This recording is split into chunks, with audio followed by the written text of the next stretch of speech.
오늘 은혜 받으신 하나님 말씀은 룻기 2장 17절부터 23절까지의 말씀입니다. 룻기 2장 17절부터 23절까지의 말씀을 우리 다 같이 합독하겠습니다. 룻이 밭에서 저녁까지 죽고 그 주운 것을 떠니 보리가 한 에바쯤 되는지라 그것을 가지고 성읍에 들어가서 시어머니에게 그 주운 것을 보이고 그가 배불리 먹고 남긴 것을 내어 시어머니에게 드리매 시어머니가 그에게 이르되 오늘 어디서 주었느냐 어디서 일을 하였느냐 너를 돌본 자에게 복이 있기를 원하노라 하니 룻이 누구에게서 일했는지를 시어머니에게 알게 하여 이르되 오늘 일하게 한 사람의 이름은 보아스니이다 하는지라. 나오미가 자기 며느리에게 이르되 그가 야훼로부터 복받기를 원하노라. 그가 살아있는 자와 죽은 자에게 은혜 베풀기를 그치지 아니하도다 하고 나오미가 또 그에게 이르되 그 사람은 우리와 가까우니 우리 기업 물을 자 중에 하나이다 하니라. 모압 여인 룻이 이르되 그가 내게 또 이르기를 내 추수를 다 마치기까지 너는 내 소년들에게 가까이 있으라 하더이다 하니 나오미가 며느리 룻에게 이르되 내 딸아 너는 그의 소녀들과 함께 나가고 다른 밭에서 사람을 만나지 아니하는 것이 좋으니라 하는지라. 이에 룻이 보아스의 소녀들에게 가까이 있어서 보리 추수와 밀 추수를 마치기까지 이삭을 주우며 그의 시어머니와 함께 거주하니라. 아멘.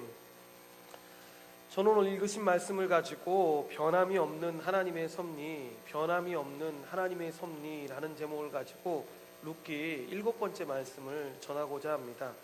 우리가 룻기를 계속 보면서 지금 느끼고 있는 건 하나님이 직접 나오시지는 않지만 모든 사건의 진행 과정에서 하나님이 함께 하심을 암시하고 있다는 것을 우리가 보게 됩니다.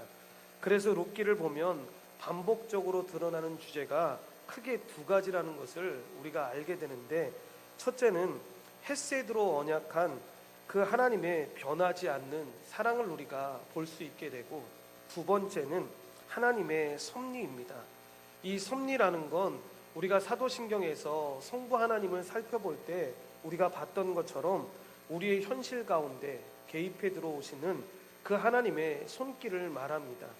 룻기를 통해서 하나님께서는 하나님의 섭리를 통하여 하나님이 여전히 역사를 이끄는 주권을 행사하신다라는 것을 우리에게 분명하게 드러내 줍니다. 우리가 현실을 어떻게 이해하고 어떻게 살든지 하나님은 여전히 이 역사의 주관자로 역사를 이끌고 계십니다. 그분이 역사를 진행하는 중심 원리는 헤세드, 그러니까 하나님의 사랑인데, 사사시대 한복판에서 그 시대의 철학을 따라 하나님을 떠나서 자기 소견에 따라 멋대로 살고 있는 그 사람들에게 룻기가 강하게 말하고자 하는 바가 바로 이것입니다. 그런데 이것은 사실 성경 전체가 증거하는 것이기도 합니다. 다른 부분과 다른 게 있다면 룻기는 이 사실을 이 신약의 서신서처럼 직설적으로 대놓게 말한다거나 논쟁의 주제로 세워서 논증하지 않는다라는 것입니다. 그냥 평범하게 우리가 어디에서나 볼 수 있는 것처럼 흔히 일어나는 일상의 어떤 삶 속에서 자연스럽게 보여주고 있습니다. 룻과 주변 사람 사이에서 일어나고 있는 이 일상적인 삶의 어떤 장면들, 사건과 현장 속에서 하나님의 손길이 움직이고 있고 하나님의 사랑이 드러나는 방식으로 일하고 계십니다. 그리고 이것을 감지하고 발견하는 기쁨과 감격과 그 통쾌함을 본문을 읽은 우리가 누리도록 하고 있습니다. 그것이 이야기체로 된 성경을 읽을 때 누리는 큰 기쁨이자 은혜이기도 합니다. 지금까지 우리가 살펴본 것처럼 룻과 보아스가 우연처럼 보이는 사건으로 서로 마주쳤었는데, 보아스는 베들레헴의 유력자요 재력가로 그는 신분이나 환경으로 볼 때 매우 뛰어난 사람이었습니다. 그에 비해 룻은 신분적인 어려움을 겪고 있는 이 모압 땅 태생의 이방인이었을 뿐만 아니라 여자로서 자기의 생존을 책임질 능력이 없어서 이삭을 주어야 하지만 생계를 유지할 수 있는 과부였습니다. 이런 현실의 차이는 이 두 사람이 어떤 식으로도 인연을 맺을 가능성이 전혀 없고 이들의 관계에 대해서 어떤 긍정적 기대를 할 수 없다라고 암시하는 배경이기도 한데, 놀랍게도 이렇게 절대적으로 맺어질 수 없다라고 생각하는 이 차이를 가진 사람들이 우연처럼 이루어진 그 만남으로 서로 관계를 맺고 있다라는 걸 우리가 본문 말씀을 통해서 보게 됩니다.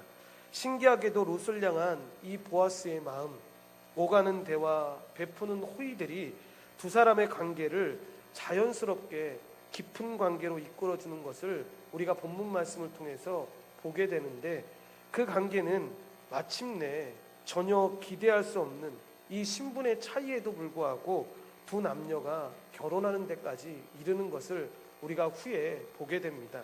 이 부분이 룻기 3장과 4장 초반 부분까지의 이야기인데, 이것은 단순히 두 사람의 인연에 그치는 것이 아니라 다윗 왕국이 세워지고 예수 그리스도까지 실마리가 되었다라는 것이 이 룻기 4장의 마지막 진술입니다. 이제 본문으로 돌아와서 밭으로 돌아온 룻은 보아스에게 받은 호의 등 하루 동안 있었던 일을 이 시어머니 나오미에게 소상하게 이야기합니다.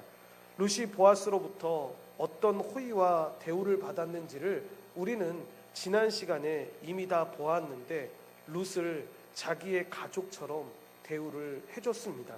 곡식도 많이 얻고 음식도 실컷 얻었음에도 집에 가지고 남을 만큼 많이 남을 정도로 양식을 가지고 갔습니다. 그렇게 풍족히 얻어서 집으로 돌아온 룻은 자기가 얻어온 음식을 시어머니인 나오미에게 드리게 되는데, 그 양이 나오미가 보기에도 이삭을 주워온 건지 추소를 해온 건지 모를 정도로 놀랄 만큼 많은 양이었습니다. 그래서 나오미는 그 밭의 주인이 누구인지는 알 수 없는 상황이었지만 특별한 호의와 은혜를 베풀기 전에는 일어날 수 없는 일이었기 때문에 그것을 보자마자 오늘 어디서 주었냐, 어떻게 이렇게 일을 많이 했냐라고 묻고, 누군가 너를 돌아봐서 생긴 일이 틀림없기 때문에 너를 돌본 자에게 복이 있기를 원하노라라고 그 주인을 크게 축복하게 됩니다. 그러자 룻이 오늘 일하게 한 사람의 이름이 보아스입니다 라고 시어머니에게 대답을 하게 되는데, 이 말을 듣자마자 나오미의 태도가 급변하게 됩니다. 누군지 모르지만 너를 돌본 사람에게 복이 있기를 원한다라고 말했던 그 나오미가 룻에게 호의를 베푼 사람이 보아스라는 사실을 룻에게 듣고 나서는 그가 보아스였다고, 그 사람 보아스가 하나님 야훼께 복을 받기를 원한다라고 다시 축복을 하게 됩니다. 본문 20절 상반절에 그 내용이 나오는데, 나오미가 자기 며느리에게 이르되 그가 야훼로부터 복 받기를 원하노라. 그가 살아있는 자와 죽은 자에게 은혜 베풀기를 그치지 아니하도다라고 이야기합니다. 이 부분을 어떤 주석가들은 그가 죽은 자에게 은혜를 베풀었다라는 말 때문에 이 보아스를 하나님이라고 말하는 사람도 있지만, 대부분의 주장은 나오미가 지금 보아스를 가리켜서 그렇게 말하고 있다라고 이야기합니다. 물론 나오미가 보아스를 가리켜서 그가 살아있는 자와 죽은 자에게 은혜 베풀기를 그치지 아니하도다라고 하는 말이 심상치 않긴 합니다. 그런데 보아스가 살아있는 자에게 은혜를 베풀었다라는 말은 여러분 충분히 이해가 되는 말입니다. 지금 룻과 나오미에게 이렇게 많은 호의를 베풀었기 때문에 살아있는 자에게 은혜를 베풀었다라는 건 우리가 쉽게 이해할 수 있습니다. 그러나 죽은 자에게 은혜를 베풀었다라는 말은 우리가 선뜻 이해가 되지 않는데, 아마도 많은 신학자들은 보아스가 죽은 자기 남편과 아들들에게 옛날에 베풀었던 은혜가 있어서 그것을 생각하면 한 말일 수도 있고, 다른 한편으로는 나오미가 보아스를 기업 물을 자로 확신하고 있고, 그렇게 되면 죽은 남편과 아들의 가문을 회복하는 일이 되기 때문에 결국 죽은 자들에게도 은혜를 베푸게 될 것이다라는 것을 내다봤다라고 이야기합니다. 그래서 그것을 암시로 표현한 거기 때문에 그렇게 표현했다라고 이야기합니다. 실제로 나오미는 룻에게도 보아스와의 관계가 진전될 것을 내다보고 있는 이 사람의 입장에서 이야기하는 것을 이후에 보게 됩니다. 나오미는 보아스를 축복한 다음에 곧바로 그 사람이 누구인지를 룻에게 설명하는데 그 설명의 내용이 조금 특이합니다. 나오미가 보아스의 어떤 점에 관심이 집중되어 있는지를 드러내고 있는데 본문 20절 하반절에 보면 나오미가 또 그에게 이르되 그 사람은 우리와 가까우니 우리 기업 물을 자 중에 하나이니라 라고 이야기합니다. 여러분, 대부분 사람이 사람을 소개할 때에는 대부분 이런 소개를 하지 않습니까? 그 사람의 성품이나 그 사람의 외모나 그의 자비심에 대한 그런 설명을 하는데 지금 시어머니는 이 며느리 룻에게 설명할 때 그런 것을 설명하는 것이 아니라 가장 먼저 설명하는 것이 그가 우리의 친족이라는 사실, 그는 우리의 기업 물을 자를 자격을 가지고 있는 사람이라는 사실, 나오미의 모든 관심이 거기에 집중되어 있습니다. 여기서 가까운 사람이라는 말은 친한 사람이라는 말이 아니라 혈족 가운데 한 사람이라는 말로, 즉 나오미는 보아스가 우리 법대로 하면 우리 기업을 물을 사람 가운데 한 사람이라는 사실에 관심을 집중해서 며느리에게 이야기해주고 있는 것입니다. 나오미는 룻에게서 이 보아스라는 이름을 듣는 순간 하나님의 섭리를 느끼면서 마라의 삶에서 빠져나오기 시작합니다. 그는 자기의 기업물을 자였던 것입니다. 이렇듯 어떠한 상황에서 우리는 대개 큰 것을 원하지만 일상에 이 평범해 보이는 작은 말 한마디가 여러분 영적인 기폭제가 되는 경우가 많이 있습니다.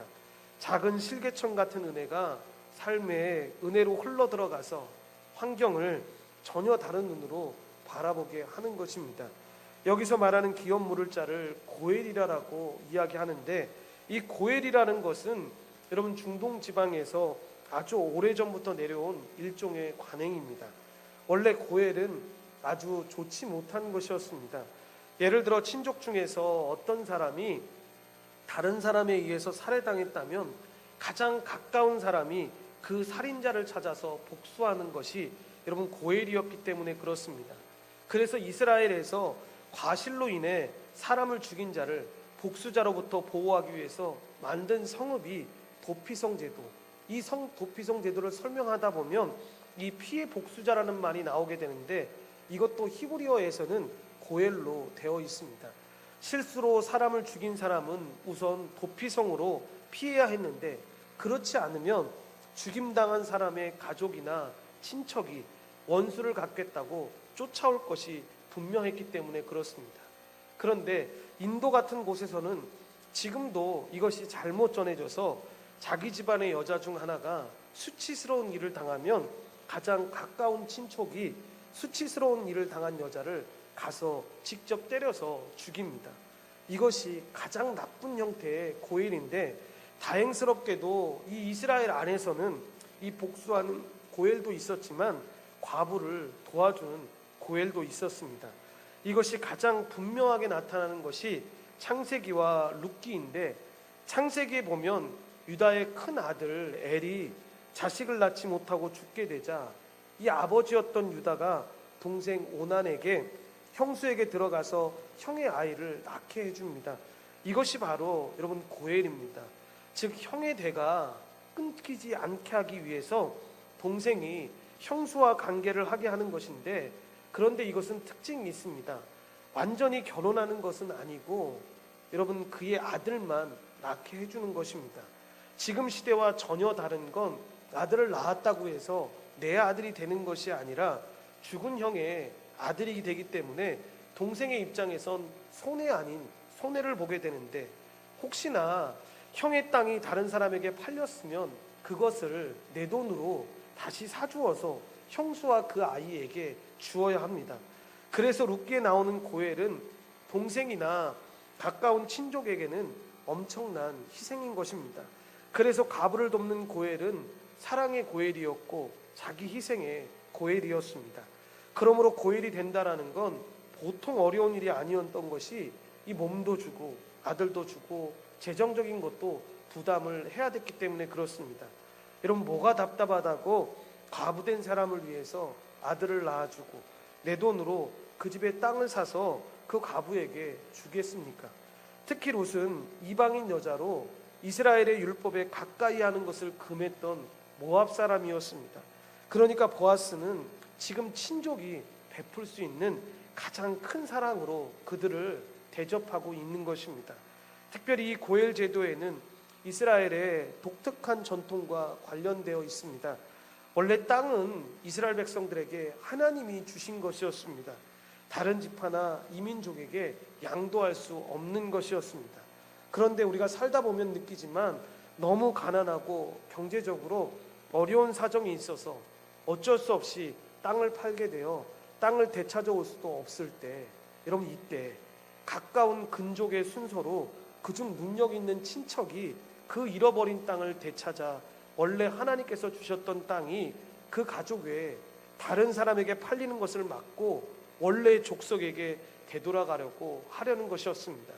만약 친척이 없으면 희년에 돌려받게 되는데 고엘 제도는 어떤 형태든 땅으로 인한 이 종기와 명예를 상실하고 영원토록 종되는 것을 막고 이 빈부차가 커지지 않도록 막아주는 사회보장 제도 중에 하나였습니다.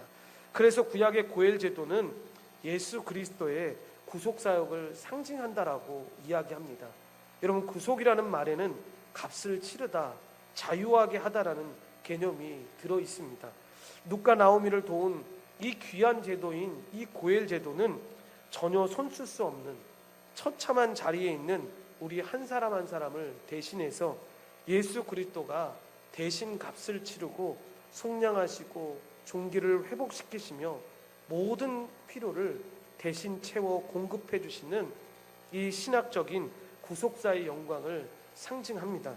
아무튼 나오미가 룻을 앉혀놓고 이 보아스에 대해서 하는 말에서 우리는 나오미는 보아스와 룻 사이에서 이루어진 이 뜻밖의 만남과 진행하는 일을 보면서 하나님의 섭리를 발견하게 됩니다. 이 두 사람의 만남이 우연이 아니라 룻의 인생과 나오미 자신의 가문에 대한 보이지 않는 이 하나님의 손길이 이 작용하고 있다라는 확신을 갖게 된 것입니다. 말하자면 삶의 현장에서 일어나고 있는 일들에 대한 영적인 감각이 살아난 것입니다. 사실 보아스와 룻이 우연히 만나는 장면을 그리는 이 룻기 2장 첫 장면부터 이 두 사람이 마지막 결혼을 하게 되고 아이를 갖게 되는 것으로 절정을 이루게 되는 이 4장 마지막 부분에 이르기까지 룻기는 이 모든 과정에 하나님이 관여하고 계신다라는 것을 은연중에 드러내고 있습니다. 그러므로 하나님의 손길, 곧 하나님의 섭리에 의해 일이 진행되고 있다라는 것을 알아차리라라는 신호인 것입니다. 사실 이들이 엮어가는 현실에서 하나님은 언제나 보이지 않는 주인공으로 움직이고 있습니다. 실제로 보아스와 룻이 마침내 결혼을 하고 아들을 갖게 되는 이 절정에 이르게 되었을 때 동네 여인들이 쏟아냈던 말도 하나님이 기업 물을 자를 자가 있게 하셨다라는 한마디였습니다. 룻기 4장 14절 말씀을 우리 다 같이 합독하겠습니다.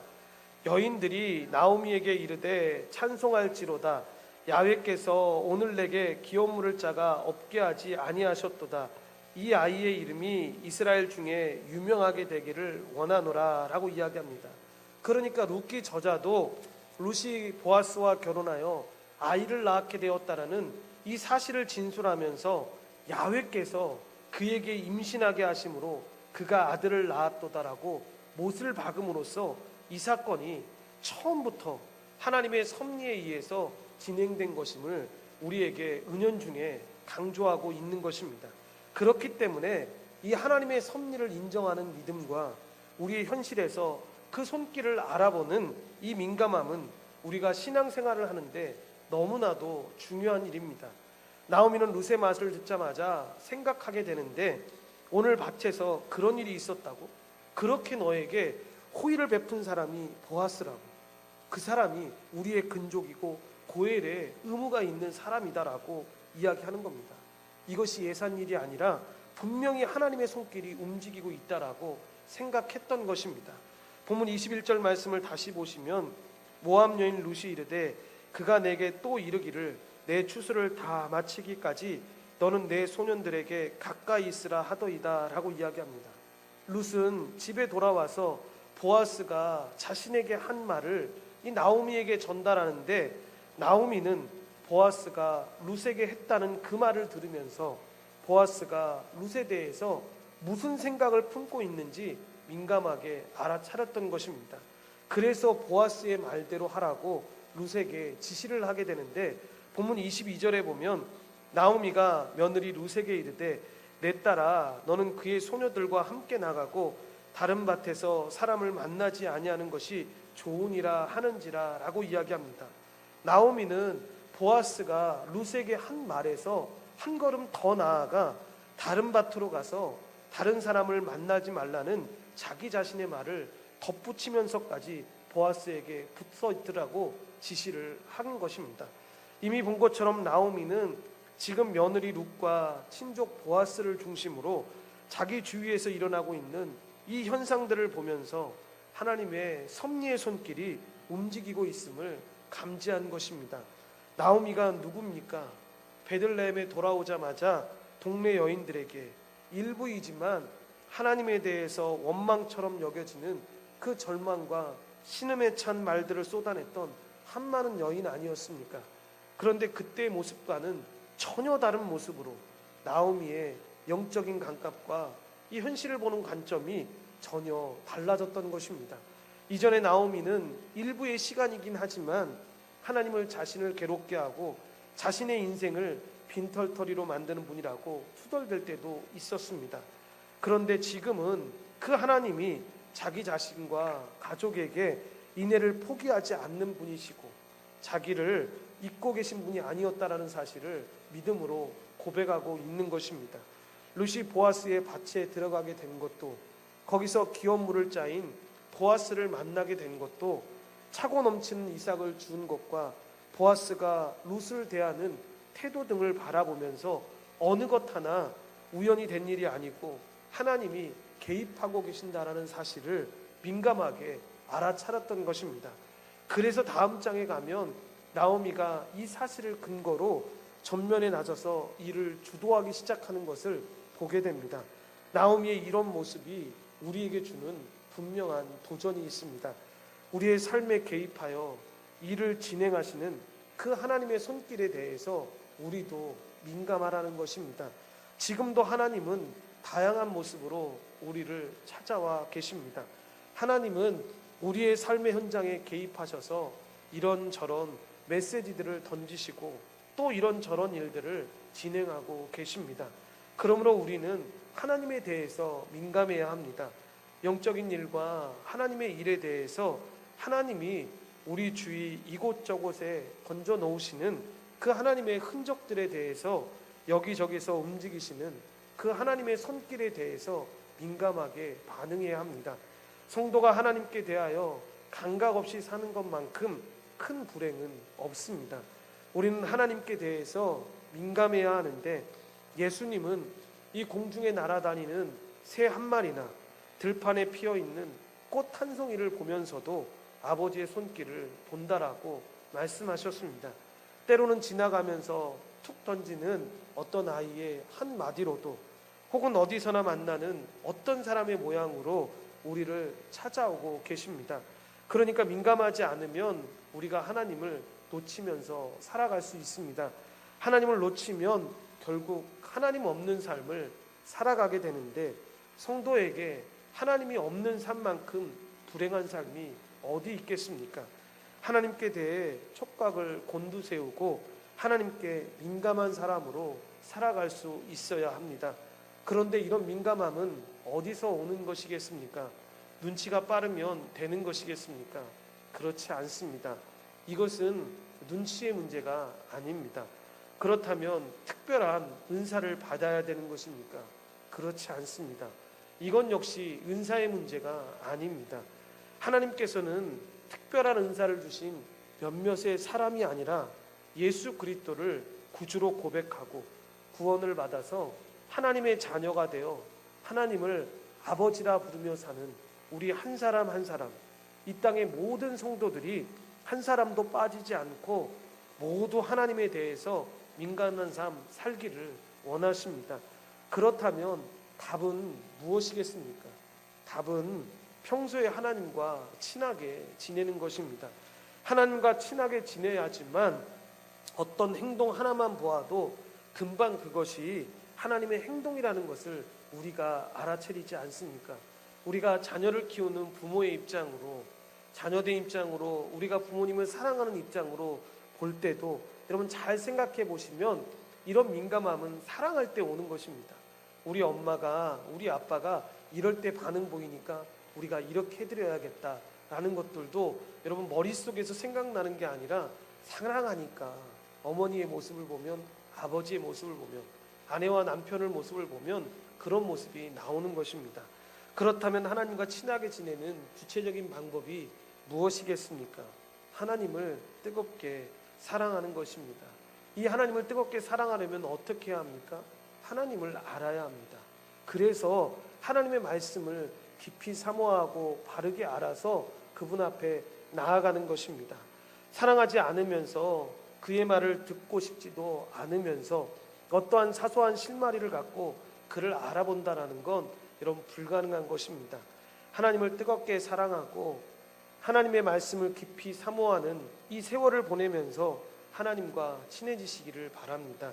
그리하여 하나님이 우리의 삶에 어떤 방식으로 찾아오시고 말씀하시고 간섭해 들어오시는지 하나님을 알아보는 이 민감함을 갖고 사시기를 바랍니다. 룻의 삶을 보면 이 이삭 죽기는 하루아침에 끝나는 것이 아니었습니다. 하나님의 때까지 룻은 하나님 앞에 이 고백을 지켜내는 삶을 살아나는 것을 보게 됩니다. 우리가 삶을 살 때도 이 하나님의 은총의 흐름은 바로 그 다음 날부터 급격하게 흐르는 것이 아닙니다. 물론 기도 응답 받아서 그 자리에 해결받고 그 자리에서 놀라운 삶 살아가시는 분들도 있지만 그 다음부터 급격하게 일어나는 거 경험하는 경우 별로 없습니다. 보리 추수와 밀 추수가 끝날 때까지 룻이 여전히 땀을 흘리며 이삭을 주었던 것처럼 우리도 하나님의 말씀 안에 거했을 때, 응답을 받았을 때에도 당장에 보이는 현실 가운데는 그런 일이 보이지 않을 때도 있다라는 것입니다. 이렇듯 하나님이 만지고 역사하시기까지는 기다림의 시간이 필요합니다. 우리의 신앙생활이 너무 조급하지 않으십니까? 오늘 기도하면 당장에 내일은 응답되어야 되지 라는 생각 가운데 신앙생활하고 계시지는 않으십니까? 그래서 말씀을 보고 묵상을 하고 기도를 해도 뭔가 오늘 당장 하나님의 말씀이 떨어져야 은혜가 있다라고 착각하고 계시지는 않습니까? 여러분 그렇지 않습니다. 아브라함이 이삭을 드리는 장면에서 고백되는 야훼의 이레, 즉 야훼께서 이 준비하신다라는 말은 보이는 것이 없고 잡히는 것이 없는 중에도 믿음으로 고백했던 것입니다. 하나님께서 지금 바로 양을 주셔서 하나님이 그 양 끌고 3일의 길을 걸어갔던 것이 아니라는 것입니다.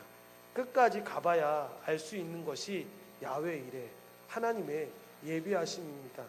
우리가 하나님 어디 계세요 하기 전에 하나님이 있으시라고 하는 그곳에서 하나님이 원하시는 때까지 기다리는 삶에서 여러분 실패해서는 안 됩니다. 하나님은 우리의 계획보다 먼저 앞서가시기 때문에 지금 우리가 구하는 것보다 더 섬세하게 이루고 계십니다. 야훼 이레, 하나님을 전적으로 의지하며 나아가시기를 바랍니다.